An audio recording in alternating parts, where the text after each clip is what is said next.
Saya dengan Kolonel Sugeng Waras dari Bandung jauh-jauh ke Kecamatan Kronjo, Kabupaten Tangerang, Pulau Cangkir ya. Tapi tadi kita baca surat pernyataan sikapnya ini serem juga, mendesak Kapolri untuk segera menangkap Aguan. Kalau tidak, jangan sampai mengulang kerusuhan anti Cina tahun 1980. Ini gimana kok galak betul nih Pak Sugeng Waras? Belum apa-apanya. Masyarakat harus tahu cerita yang sesungguhnya. Jangan katanya. Jangan lain-lain lagi, tapi dengarkan.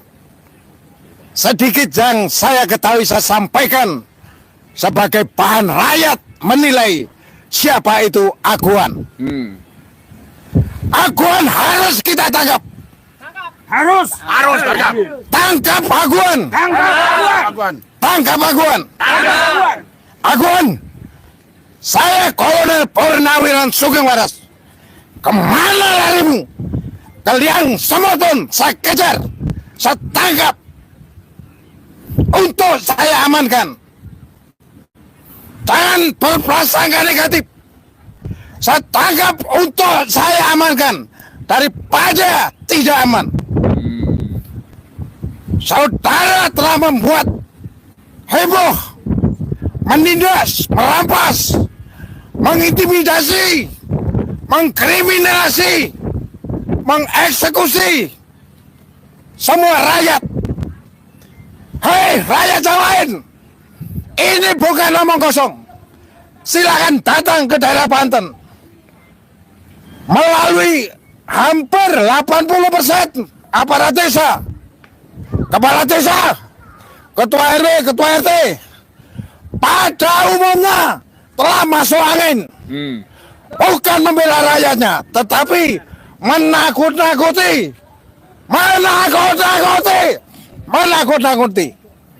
Saya sudah simpan dokumen ini. Sekali lagi, jangan pernah ragu. Saya bukan berdasarkan kebencian, tetapi keprihatinan. Masyarakat Indonesia, ini terjadi hampir di seluruh wilayah tanah air. Tetapi ini kali saya menekankan, semua berpandangan kepada PIK. Ada PIK 1, ada 2, dan selanjutnya. Semua sudah dipolitisasi, sudah dikaburkan oleh Aguan. Ternyata Aguan adalah seorang pembohong, seorang pembual. Ada kalanya dia membual sebagai penyumbang terbesar. Saudara-saudara ingat, hasil pemerasan, hasil perampasan dijadikan sumbangan, tidak akan berkah. Siapapun yang disumbang, ingat kata-kata saya. Anda yang menerima sumbangan atau Anda yang menerima imbalan dari Aguan, itu uang haram. Uang haram. Ingat, tidak lama Aguan akan tertangkap, akan diadili, dan akan diberikan sanksi. Oleh karenanya, saya menghimbau kepada Kapolri harus serius, harus sungguh-sungguh menegakkan hukum di Indonesia. Yang terakhir, yang tidak kalah penting, kepada Presiden yang baru, Presiden Prabowo Subianto, saya minta agar peka dan peduli dan serius terhadap masalah. Ingat, rakyatmu di bagian sini betul-betul tertindas. Ada yang belum dibayar digusur, ada yang tidak mau menjual, tetapi dipaksa. Kiri kanan melingkar, itu yang ditimbun tinggi, kemudian dia jadi kolam di tengah-tengah. Ingat, pengurukan Sungai Cisadane adalah jalan kesejahteraan, jalan kesuburan tanah-tanah lapak, tanah-tanah sawah di daerah ini. Tetapi akibat itu ditimbun, maka aliran sungai tidak ke sawah. Ini sama saja pemaksaan. ini sama saja pemaksaan. Saudara Presiden, ada saran dari saya. Perhatikan sungguh-sungguh PIK 2 ini. Karena wilayahnya hampir mencapai lebih dari 200 juta hektar. Kalau misalnya kita umpamakan itu dijual kepada aguan dengan harga 60 sampai 75 juta per hektar, apakah tidak lebih baik? Ini kita perhatikan. Tanah kita tarik kembali, hak rakyat kita kembalikan. Tanah ini dijadikan sebagai lahan pertanian, persawahan, agar swasembada pangan kita lebih terwujud daripada kita buka hutan yang masih rimbun. PIK kedua adalah pekerjaan ringan. Sama saja kita membuang biaya, tetapi tanah kembali, hak rakyat kembali. Demikian sekali lagi, dengarkan suara rakyat. Merdeka! Merdeka! Merdeka! Merdeka! Nah, tidak ada penjajahan yang bukan diawali oleh pengambilan tanah rakyat.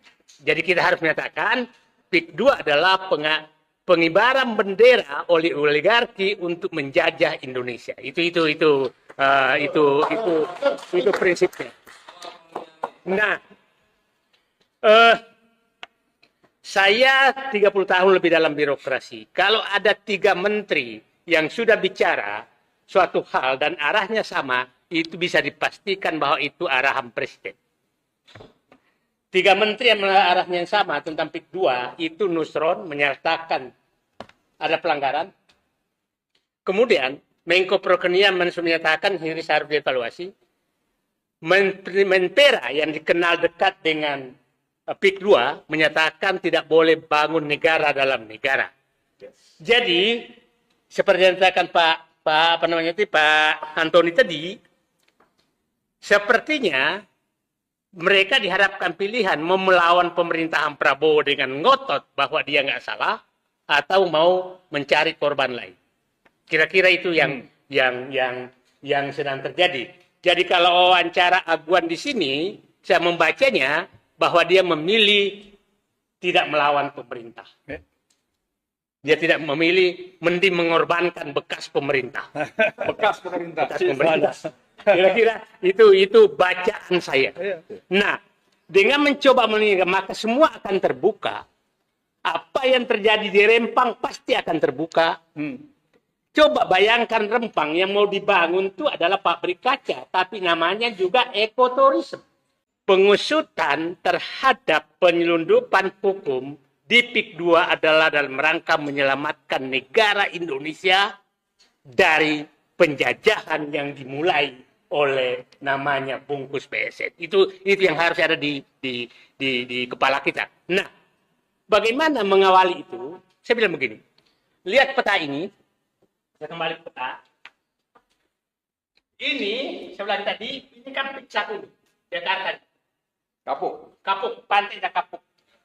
1. Ini Pantai Indah Kosambi. Sebenarnya namanya diubah menjadi Pantai Indah Kapuk 2. Kecamatan Kosambi. Bapak datang masuk dari pintu PIK, kan jalannya cuma satu. Sini kan dipagar semua, nggak bisa lihat masuk. Itulah negara. Nah, Anda ke sini sampai ke Teluk Naga Kosambi sini, ini sudah 35 km jalan. Dengan lebar 50 meter jalannya. Oke? Nah, apa yang terjadi di dalam? Ini petanya, RUTW-nya, sampai 12 itu masih wilayah pertanian. Ini 2 kecamatan ini. Tapi Anda ke sana, tidak ada lagi wilayah pertanian. Semua sudah rata dan ditawarkan dengan harga 22 sampai 50 juta rupiah. Per meter. Yang paling mahal adalah yang sebelah-sebelah. 52 juta. Pinggir-pinggir sungai dan pinggir. Belinya cuma 50.000. Belinya. Nah, sekarang pertanyaan saya. Nah, aset negara yang ada di sini, ini jalan, sungai, jembatan, irigasi, bekas-bekas musola, masjid, ganti ruginya kemana? Kan udah ada 2 kecamatan. udah dan rata semua. Nah, kita yang berpengalaman, saya 38 beroperasi, mau menggeser tiang listrik saja satu, itu harus ganti dulu ke PLN. Kita mau menggeser 1 meter irigasi, kita harus ke PU, ganti ruginya, dan harus ada buktinya bahwa sudah diganti rugi. Dan ganti ruginya berapa? Dan itu ada bukti penyetoran ke bendaharaan negara. Jadi paling gampang mengungkap ini Pak Marwan, ahli-ahli hukum nanti, audit dulu aset negara berupa sungai, bantaran sungai, irigasi, jalan, kemudian pantai, laut, semua itu irigasi itu dikumpulkan semua dan itu ganti ruginya siapa yang terima dan disetor kemana dan berapa. Kalau itu tidak terjadi, tidak ada, maka seluruh pejabat yang bertanggung jawab itu harus masuk penjara karena sudah menjual melepaskan aset negara. Nah itu saja dulu lakukan, apalagi kampung-kampung. Nah terhadap wilayah-wilayah yang saya jelaskan tadi tidak masuk PSN, saya ulangi tadi. PSN kan hanya ini D, C, A, B, C, ini hanya titik-titik nih sampai di sini. Nah, sementara pembebasan sudah terjadi di sini, itu harus diusut karena tidak punya landasan hukum sama sekali untuk melakukan penggusuran rakyat dan karena RUTW-nya masih wilayah pertanian. Jadi terhadap sawah-sawah tambak yang sudah diuruk karena melanggar RUTW, maka dia harus kembalikan pada fungsinya. Ngeri. Ya, karena melanggar undang-undang. Kemudian ada oligarkinya ya, ada Akuan, ada Salim, ada 9 naga seperti yang Bang Refli sebutkan tadi. Baik, sekarang saya bacakan. Jakarta 13 Desember 2024. Kepada yang terhormat Menko Perekonomian Republik Indonesia Airlangga Hartarto di Jakarta. Perihal penyampaian aspirasi dan tuntutan terkait PSN PIK 2. Kami menilai pelaksanaan PSN PIK 2 merupakan kejahatan kriminal sistemik berupa state corporate crimes dalam wilayah negara Kesatuan Republik Indonesia yang telah menyebabkan minimal 6 masalah sebagai berikut. Pertama, diyakini telah terjadi kekuasaan negara dalam negara pimpinan Aguan Salim dan Joko Widodo yang menihilkan daulat rakyat dan kekuasaan NKRI. Kedua, terjadi pengerahan sistemik aparat. Saya sering menyatakan bahwa di PIK 2 ini sudah terjadi negara dalam negara. Bagi yang membantah bahwa itu tidak terjadi, fakta menunjukkan, ini di belakang saya, ini sekitar 1-2 kilometer, itu terlihat laut yang sudah dipagar, dan anehnya 9 lembaga, termasuk Pak Sugeng Angkatan Laut, sudah pernah memeriksa pagar ini, dan sudah menemukan bahwa memang ada pagar 23,3 kilometer. Anehnya tidak ada satu lembaga pun, termasuk Angkatan Laut, yang berani menyatakan siapa yang membangun pagar. Jadi bagi pihak-pihak menyatakan tidak terjadi negara dalam negara, saya katakan mulai dari Kosambi sampai Tanah Arah sana, sampai sana, itu sudah tidak ada negara. Bapak bisa bayangkan, Angkatan Laut nggak berani menyatakan siapa yang memagar itu. Dan mereka sudah menemukan bahwa itu ada pagar. Ini faktanya di belakang ini dipagar, dan nelayan tidak bisa. Banyak aktivis politik bingung dengan Prabowo. Terkadang mengikuti maunya Jokowi, terkadang beda 180 derajat dengan Pak Jokowi. Pendapat saya pribadi, Prabowo adalah kebalikan Pak Jokowi. Mengapa Prabowo beda dengan Jokowi? Pertama, kasus PNS, Proyek Nasional Strategis PIK 2, yang berpolemik antara Aguan dengan Said Didu, dan Prabowo memihak Pak Said Didu. Kemudian tokoh buruh senior Jumhur Hidayat diundang Prabowo ke istana, diskusi upah buruh. Dalam kasus PIK 2, beberapa menteri Prabowo menunjukkan proyek Aguan atas PSN PIK 2 tidak disetujui Prabowo. Pernyataan menteri itu antara lain oleh Menpera tentang tidak boleh ada perumahan eksklusif, pernyataan Mendes terkait tidak boleh ada kepala-kepala desa ikutan proyek pembebasan lahan, dan terakhir Menteri ATR BPN yang menyatakan PSN PIK 2 tidak sesuai rencana tata ruang. Bahkan Menteri Nusron Wahid dalam pernyataan terbaru menyatakan PSN PIK 2 akan ditinjau ulang oleh Pak Prabowo untuk dilihat apakah sesuai dengan 4 landasan pembangunan Prabowo, yaitu kedaulatan pangan, ketahanan energi,